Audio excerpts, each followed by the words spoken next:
New at 11, leaders in Wilmington are giving an affordable housing project a multi-million-dollar boost in funding.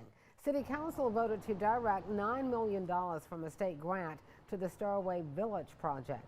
The federal money from the Department of Housing and Urban Development awarded to Wilmington through the State Office in Recovery and Resilience. That means no extra cost to taxpayers.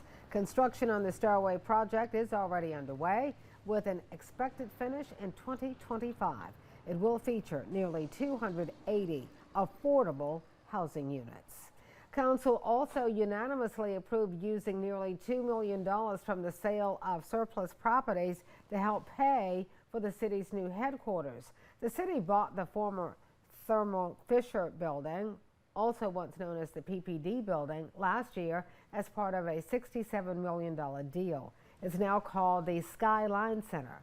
The city sold one property on Willett Street and two properties on Front Street to help pay the debt on the new center.